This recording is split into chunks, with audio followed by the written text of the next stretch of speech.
প্রিয় ভিউয়ার্স, আমি আজকে যেখানে আসছি এনে আমার খুব অত্যন্ত পরিচিত ছোট ভাই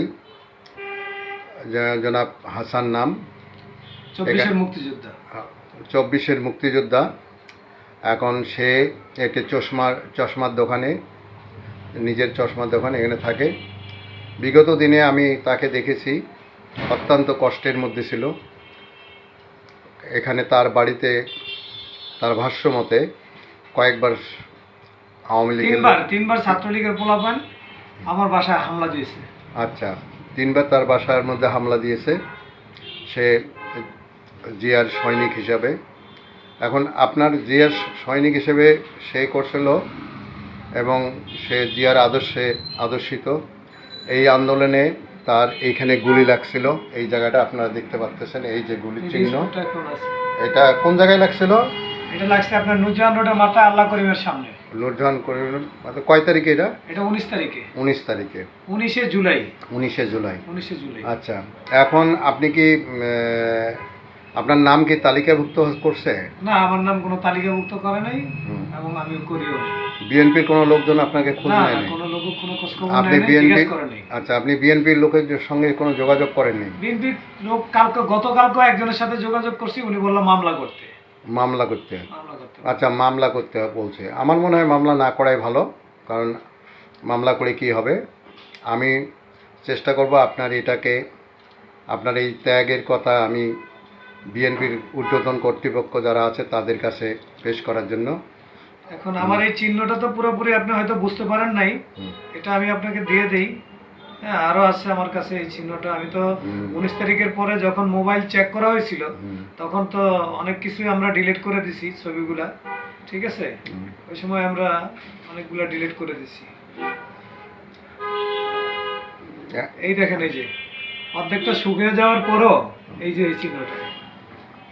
আপনারা ভিউয়ার্স এই দেখেন তার গুলি কত লাগছে তার হাতের, বাঁ হাতে। পঙ্গুর থেকে আল্লাহ তাকে বাঁচাইছে কোনো রকম। আমি ভয়ে হাসপাতালও যাই নাই, কারণ ওইখানে তখন আওয়ামী লীগের লোকজন বসেছিল, জীবন নাশের হুমকি ছিল। এই জন্য আমি ভয়ে হাসপাতালে যাই নাই, আশেপাশের ফার্মেসি থেকে চিকিৎসা নিয়েছেন। আচ্ছা হাসান, জি আপনার এই যে এখন কি বিএনপির যে বর্তমান যারা ক্ষমতা আছে মোহাম্মদপুরের এই জায়গাগুলোকে কি তারা কিভাবে সংগঠিত করতেছে? মোহাম্মদপুরে যারা এখন বিএনপি করে তাদের সাথে আওয়ামী লীগের কিছু লোকজনও মিশে গেছে। আচ্ছা। হ্যাঁ, প্রকৃত বিএনপির লোকজন নাই, কিন্তু যারা আছে তাদেরকে মূল্যায়ন করা হচ্ছে না। আচ্ছা, যারা প্রকৃত মানে যারা প্রকৃত বিএনপি, আর এর মধ্যে আওয়ামী লীগের লোকজন ঢুকে এখন বিএনপি হয়ে গেছে। জি।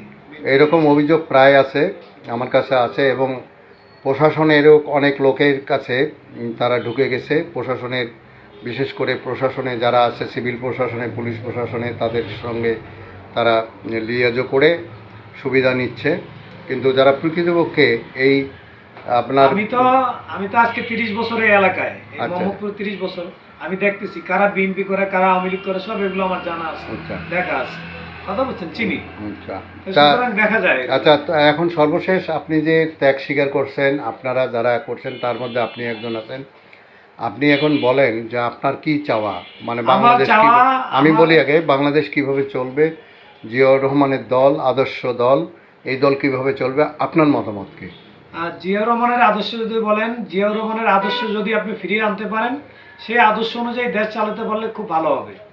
আর বর্তমানে আমরা যেটা চাচ্ছি যে দেশ সন্ত্রাস, চাঁদাবাজ মুক্ত, হানাহানি, মারামারি মুক্ত একটা বাংলাদেশ চাচ্ছি। আচ্ছা, এখানে যেন সবার সমান অধিকার থাকে, কারো যেন অবমূল্যায়ন না হয়। সবাই আমরা বাংলাদেশের নাগরিক, হ্যাঁ, সবাই আমরা সমানভাবে বাঁচতে চাই। ওই কেউ সংখ্যালঘু কেউ সংখ্যাগুরু আমরা এটা দেখতে চাই না। আচ্ছা, তাহলে আপনার তারেক জিয়ার কাছে আপনার কোনো আবেদন আছে কিনা? হ্যাঁ, তারেক জিয়াকে আমি বলবো বিএনপিকে আরো ভালোভাবে সুসংগঠিত করার জন্য এবং ত্যাগী নেতাকর্মীদেরকে মূল্যায়ন করার জন্য। আচ্ছা, তাদেরকে দায়িত্ব দেওয়ার জন্য। আচ্ছা, তারেক জিয়া সাহেব উনি অ্যাক্টিং চেয়ারম্যান, উনি লন্ডন থেকে যে সমস্ত বার্তা দিচ্ছে সেই বার্তাগুলো আপনার কাছে কেমন লাগতেছে? লন্ডন থেকে উনি যে বার্তাগুলো দিচ্ছে আমার কাছে মোটামুটি বার্তাগুলো ভালোই লাগছে। এখন হলো এগুলো বাস্তবায়িত করে কিনা সেটাই দেখার বিষয়। আচ্ছা, আর মোহাম্মদপুরে বিএনপির যে বর্তমান যারা বিএনপি করতেছে তাদের সম্বন্ধে আপনার কোনো মন্তব্য আছে কিনা?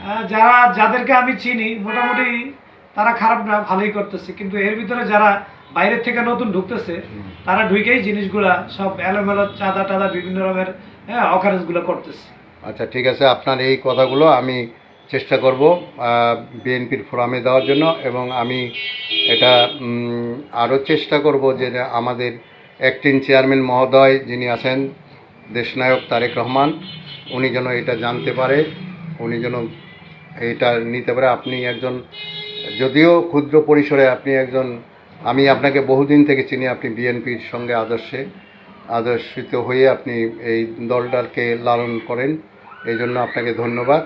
এবং ভবিষ্যতে বিএনপি যেন বিনির্মাণ হয় বাংলাদেশের উন্নয়নের জন্য, আপনাকে ধন্যবাদ। এবং বিএনপির কর্তৃপক্ষের নিকট অনুরোধ করব এনার এই কথাগুলো যেন আপনারা মূল্যায়ন করেন। হাসান, মোহাম্মদপুরে তোমার দোকানের নাম কি? সেবা অপটিক্স। সেবা অপটিক, হ্যাঁ। কত নম্বর? আচ্ছা, ঠিক আছে, এটা দেখা যাবে। ওকে।